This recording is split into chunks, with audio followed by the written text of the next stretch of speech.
Amen. So karong gabi dili na nako dugayon. Amen. Napay bangko diri nasa likod. Brother Ismar, diri na likod, napay likuranan siyan. Si Dodong. Dali kay at least makapaminaw ta sa pulong sa Ginoo. So akong tawagon ato magwawali gikan ni sa malayong dapit. Amen. Si Sis Mamay, lakpakan natong Ginoo. Thank you, Lord.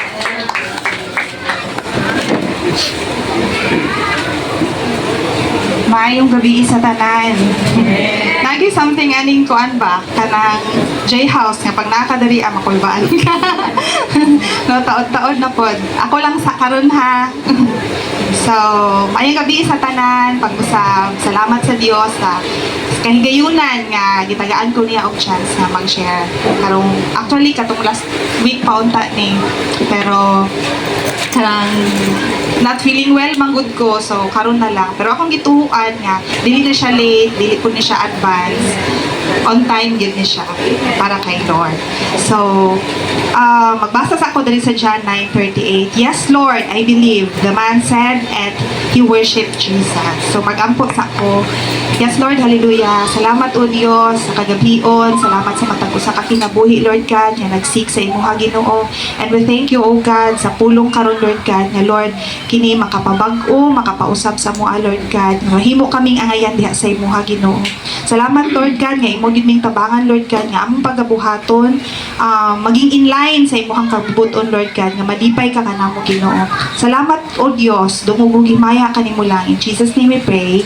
Amen. So, ang ako ang i-share karon sa inyo actually reminder ni siya nako sa ako ang kagalingon, no? Siguro gusto lang po ni Lord na i-remind ang matag usa. Kunya, akong topic is about saying yes to the Lord. Actually, na-share na din ako siya sa Coronon. But karon na-realize na ko ba nga dapat sumpayan din ako saying yes to the Lord always. No, always. So, saying yes to the Lord means you believed in Him. Kaya anak bitaw siya kagana sa John 9:13. Yes, Lord, I believe. So, kung nag-yes kay Lord, meaning nagtuo gid ka sa iya ha. Pero, gusto pa nako ba nga kanang i-define gyud siya ang atong pag say yes kay Lord. Gusto pa nako i-define nga mas lawom pa bitaw, no? Kanang lawom pa nga murag sa ato magud mayon ang pag yes Lord, murag wala magoy unod. No, gusto na ko palawman pa yun ang definition kay ani nga statement, pero kinahanglan bakapan yun na to bakapan yun na to pulong sa Ginoo verses, no. So saying yes to God means being willing to obey. So kinahanglan di ay willing ta to obey, no. Dapat na atong kalipay na ang kanang gaan ang ato ang kuan ba kasing-kasing nga magsunod dira sa buluhaton sa Ginoo. Dili ka nang kanabitong napugos, no? So being willing to obey immediately. So immediately dapat di ay dili tay paglangay-langay kay ningon bitaw siya sa Hebrew 3:7 to 8. Kun busa sama sa giingon sa Espiritu Santo, kun madunggan ninyo karon ang tingog sa Dios, ayaw patig-aha ang inyong mga kasing-kasing sama sa gibuhat sa inyong mga katigulangan kaniadto. So, dili na daytang magpalangay-langay kung makadungog na ta karon na ang tama nga panahon. Amen. No? And it means also saying yes to God means being willing to obey immediately and not waiting until all else fails. No, ningon bitaw siya diha sa Proverbs 3:6, put God first in everything you do. Kana ganing not waiting until all else fails. Kanang no choice na gani ka, motong ma-turn na lang kay Lord. Mura ganig kanang si Lord mahimo na dili na nimo siya mahimong priority. Option na lang kaluoy ni Lord. Option na lang siya kanang wala na kay choice. Kanang wala na gitanan sige dira na lang ko sa imo Lord. Kita manggani di man kita mo sugot nga ingon ana lang. No, si Lord pa ba hinuon ato ang himuong ingon ana lang. Murag ginamaliit lang nimo si Lord. Ingon ana siya. So, gi-remind jud ko ni Lord ani. And or we feel like it or we're at the end of ourselves. So mao to, kini we feel like it. Kanang ganahan ka, pag dili ka ganahan dili pud ka. No, lisod kaayo. In Colossians 3:17 says, And whatever you do in word or deed, do it in the name of the Lord Jesus. Give thanks to God the Father through Him. No, kinahanglan nga kanang tanan natong buhaton nalipay gyud ta nga ato nang gibuhat para kay Lord. Amen. Dili lang kay because dili ta ganahan, dili pugos na kanang kuan na siya ba mahimong invalid ang atong pagpangalagad. Lagi naa lagi ka diri, nibuhat lagi ka ana pero pugos raman ang pagpamuhat nimo, so wala nonsense, invalid gihapon na siya para kay Lord. So saying yes to the Lord means being willing to obey immediately and not waiting until all else fails or we feel like it or we're at the end for ourselves. For God transform us into whole people, we have to totally available to Him. Kinahanglan matag kuan di ay kung naaga ni ipabuhat si Lord, kinahanglan totally available kay kung dili ka available, mahimong mapuggan ba ang mas buhaton pa ni Lord sa imuha, no? So diri ako ang gianong ba nga kanang unsaon man so what it takes to say yes to the Lord kanang unsaon nato para or mahimong valid ang atong pag-say yes to the Lord, no? Ang pag-say yes to the Lord dili lang yes Lord mo na siya pero sa kuha bitaw sa una relate man gyud kay ni sa kuha bitaw sa yes Lord sunan ako dito nagsimba na ko okay na dito so mo na to ako siyang yes Lord mo tong kinahanglan deeper pa gyud ang meaning ana kay dili manggod day na mao. So number 1 kinahanglan mo accept the challenge kay naa man gyud challenge, no? Dili man pwede nga walay challenge. So diha sa sa 2 Corinthians 1:8 to 9 niyon si Pablo, mga igsoon diha kang Kristo. Gusto namo nga masayod kamo nga lisod kaayo ang among nasinati dito sa probinsya sa Asia. Kay murag dili na gayud kami makaantos ni adtong panahona ug daw ikamatay na namo. Gipakaingon namo nga mauna kadto ang among katapusan. Apan nahitabo di ay kadto aron makatuon kami nga dili magsalig sa among kaugalingon kun dili sa Dios nga mao ang nagbanhaw sa mga patay. So kinahanglan ni accept na to ang challenge. Kini sila gi-attack ni sila sa mob of Jews kay sangyaw sila sa pulong sa Ginoo. Unya wala man siguro tagi-attack ko, magay siguro yung napaakan sa tuwag iro. No? So kinahanglan mahimo tang i-embrace na to kung unsa ang gihatag ni Lord sa ato ang challenge atong kinabuhi. Daghan gyud kay dili gyud na mawala bisan wala pa ka diri sa pagpangalagad na ra maghihapoy challenge. So choose your ways. Kung mopili na lang mampud ka nga dito nga challenge diri sa kalaglagan o diri nga challenge pero dito di ka ma-save di ka. So kinahanglan piliun nimo ang wise pagpili, no? Parehara na pa sa nagboto ka, kung moboto ka, choose your wise, choose your kung kinsa tong feeling nimo nga dito ka ma-save, diba? So number 2, you don't have to say it, just do it. So, mao naman ni siya, na ano naman ni siya nato gyud no, balik-balik raman ni siya. But si Lord naga-remind gyud siya. Si bisan kinsa sa Santiago 1:23 to 24. Si bisan kinsa nga maminaw apan dili motuman sa pulong sa Dios sama sa tawo nga nanamin ug human mo tan-aw sa iyang hitsura. Milakaw lang dayon ug nalimtan na dayon niya kung unsay iyahang hitsura. So, ang atong action mas madunggan yun kaysa sa ato ang boses. Kanang kinahanglan ingon ana yun nga mas madunggan yun ang ato ang action. Dili kay mas dako pa nga to ang voice kaysa sa atong action, no? And sa 2 Peter 2:21 to 22, maayo pa lang unta nga wala sila mahibalo sa matarong nga dalan kaysa mahibalo ug unya mobiya sa balaan nga sugo nagihatag kanila. Ang nahitabo kanila nagmatuod sa panultihon. Ang iro mukaon sa iyang sinuka. Ug ang baboy nga humana ligua ulunang pag-usab. So lisod kaayo kanang naa ka diri unya pagkahuman. Yes, mura kag baboy, i-compare na ta ni Lord sa baboy. It hurts. No? lisod kaayo. So diri sa Isaiah 1:13, 1:3, bisan gani ang mga baka na pud. Bisan gani ang mga baka makaila sa ilang agalon, ug ang mga asno makatultol sa pasungan nga pakan-an kanila sa ilang agalon. Apan ang Israel nga akong katawhan wala makasabot, wala makaila kadako. Isip kaya no kanang kanang nakadiri aba niya pagkahuman wala di ay gihapon, wala di gihapon makita sa imuhang kaugalingon nga kabaguhan, wala di gihapon ka kasabot, mura ra ka karang fake ang imong pagpangalagad. Ang pagpangalagad mo sa Ginoo takes heart nato nga dapat pure. Amen. Takes heart na nga na pure. So sa number 3, pagbago, change your way, or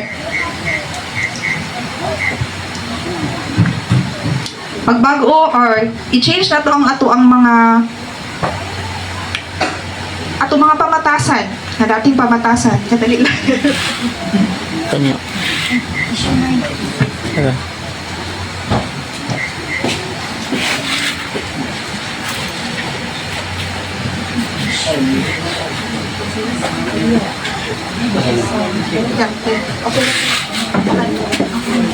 So, dali sa number 3 is kailangan magbago gyud ta.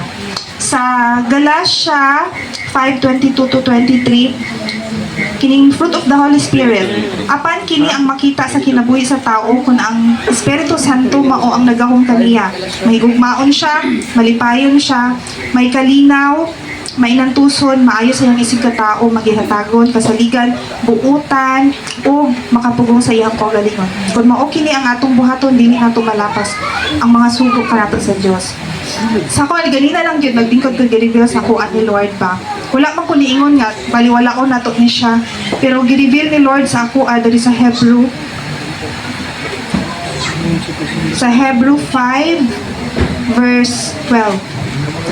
No nga kanang dugay na ta diri pero wala gihapon ta nag-grow diha sa iyaha ba. Kana siya. Mga matutudlo na unta kamo karon kay dugay na kamo sa pagtuo. Apan hangtod karon kinahanglan pagayud kamong tudluan sa unang mga pagtulunan, mahitungod sa pulong sa Dios. Sa magihapon kamo sa mga batang masuso nga nagkinahanglan pa og gatas tungod kay dili pa kamo makaon sa gahi nga mga pagkaon. Kini manggod siya dapat reminder na lang manggod ni siya. Dili warning. Ang warning katulang sa mga babies, katong isa ka kagbukid nga bago pa kani adto dito, so nasa siya warning. Pero ug nagbalik-balik na ka dito sa bukid, it's not a warning anymore. Kung ano na siya, reminder na lang na siya. Dili na nato na siya kinahanglan balik-balikon og touch nya na ka diri dugay na kaayo, na ta sa pagpangalagad, nagalit na ta, nagasangyaw na ta, and then mao lang gihapon sige na lang warning. Kapoy kaya magsigig warning, no? So,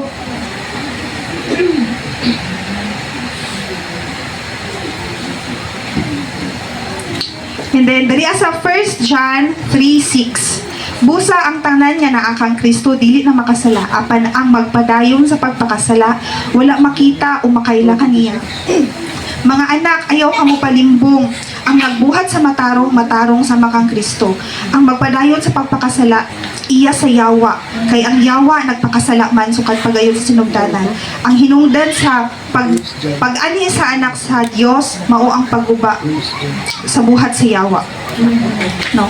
And then reveal sa ni Lord sa ako aba kay like ako manggod nag-start jud ko diri agyod kay as in pag sugod ako pang pangalagad 0, dili mi kabalumag devotional, as in 0 gyud.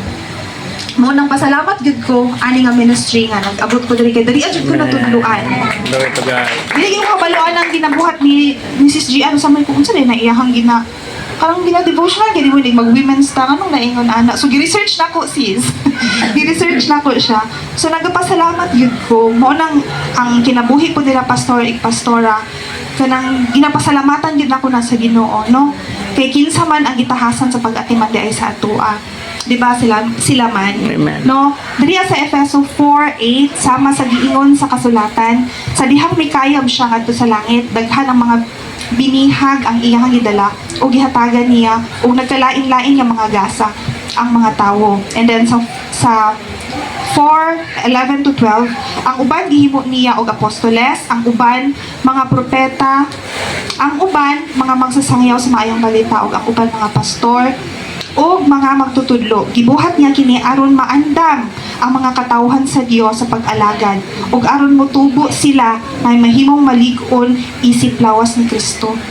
So sa Ephesians 4:11 to 12, girimain ko ni Lord nga sila pastor is a gift from God. No? Gift yun sila sa Ginoo. Ako personally, ako dyan gina-honor. No? Kay ginatagaan din ako sila bili. Kay sa tinuod lang og wala pud sila. Ambot, nagsingin na lang ni ampo atong wala ni kabaloon sa to. Ako lang pong i-share. Kagahapon, nagkuyog si ate sa ako, kanang, ang ilaha bitong suggestion, usahay bitaw na ay decision si Papa, wingon dyan ko sa iyaha nga, pumunta na ka, pastor, dapat iingon yun mo na, wala yun ko. Amot lang, ako lay, ingon ani, basta ingon ani akong feeling, kay gusto na ako kanang, ako ang gibuta akong kalikod ba zero man jud good magbuot-buot jud ko dira ano na pud ko matakilpo na pud ko or masipyat na pud ko. So ang ilahang suggestion, ang ilahang comments matter gyud sa kuha, naga-matter gyud sa kuha. So kagahapon niya ako kang ate nga dispatch na gyud mo na imong iring gikapoy na jud ko, pero pag ingon ni ate kagahapon na ayaw murag na-touch yun ako. Okay dili na lang gyud di anak parang small things nga kuan sa kuha ba nga kanang pag miingon sila nga ingon ana no in-share po na ako katong last bazaar na mo na jud ko'y gusto kay nga pendant unya ang akong gusto nga design wala na sold out na, so na ako'y pendant dito nga option anak ko nga dili man ko sure, uy naman siya tao or unsa ba, pero parang something like queen lang gito ko, para sure jud ko i-message na ko si ate nanto, ti okay ra kaya ni ako ang kuan, okay ra kaya ni ako ang paliton, ana si ate na may tao, okay, automatic wala, kay mahadlok ko, kay bisan gani sa pag damit, ingon anak kinahanglan magpatuog yun kay lisod kaayo nga naa ta diri unya gitanaw punta sa uban. Amen. So in Hebrew 13:17 tumanan ninyo ang mga tumutuo na nangulo kaninyo o pagpasakop kamo kanila tungod kay sila mao ang nagaatiman sa inyong espirituhanon nga kahimtang ug nasayod sila nga moabot ang adlaw nga manubag sila sa Dios bahin sa ilang pag-atiman kaninyo. Kung tumanon ninyo sila mag-alagad sila nga may kalipay apan kun dili masubo sila og dili kini makahatag og kaayuhan sa ilaha, no? So sa number 4 katong what it takes to i-shorting ka number 4 kinahanglan kung mag-say yes ta kay Lord dili say yes today, tomorrow, the next day wala na. So pag mag-say yes ta kay Lord kinahanglan keep your faith, keep going. Kinahanglan magpadayon yun ta. No, kay dira sa 1 John 3:2, mga hinigugma karon nga mga anak na kita sa Dios, apan wala mapadayag kun unsa kita sa kaulahian. Amen. Wala pa gi-declare ni Lord. Kinahanglan maningkamot yun ta. No, ang matag usa makita man yun imo nga naga-strive hard yun nga kanang manguan yun ba, mga lagad yun diha kay Lord, pero dili ka ayo ta pakampante or dili pa kayo ta, sorry sa term, kanang paborit-borit gani nga kanang hawd na kay ko diri, kanang atuan na lang gina kuan ang mga buluhaton nga, okay ra, usaya makarelate ko kay pag mingon si ate bukalit siya gingon dito ang ikaw siya karon be feeling ako sa una kay mag-andam jud ko maayo karon kay dili na kayo nako ginaano ba mo nang gi-remind jud ko ni Lord ana siya nga na ayaw jud Kampante. Oh, ayaw siya pagpano, kinahanglan yun, i-remind yun ko ni Lord ani. So, salamat sa pulong sa Ginoo. And Galatians 6:9, and let us not grow weary of doing good, for in due time we will reap if we do not give up. So, promise ni Lord, we will reap daw. Kinahanglan manguan lang yun ta, magpadayon lang yun ta. And in Matthew 24:13, magpadayon sa pagsunod kanako sa mani. Okay. Magpadayon sa pagsunod kanako hangtod sa katapusan. Ang magpadayon sa pagsunod kanako hangtod sa katapusan, maulang ang maluwas. Amen. No, katulang yung magpadayon, katulang mga tawo ha kanang naningkamot yun ba? O sa katong nakoy nabasa kanang nanglaba sa ilahang sinina. Pinaagi sa dugo ni Kristo. Katulang siya ang nagpaputi sa ilahang sinina. No, kinahanglan magpaputi gyud ta. Magpaputi gyud ta. No, kinahanglan magpadayon gyud ta magpadayon gyud ta sa pagpaputi sa tong sinina.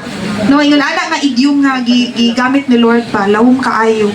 Kinahanglan atuag yung hatagan ug bili ang mga butang-butang diri sa kalibutan. So kana lang, glory to God.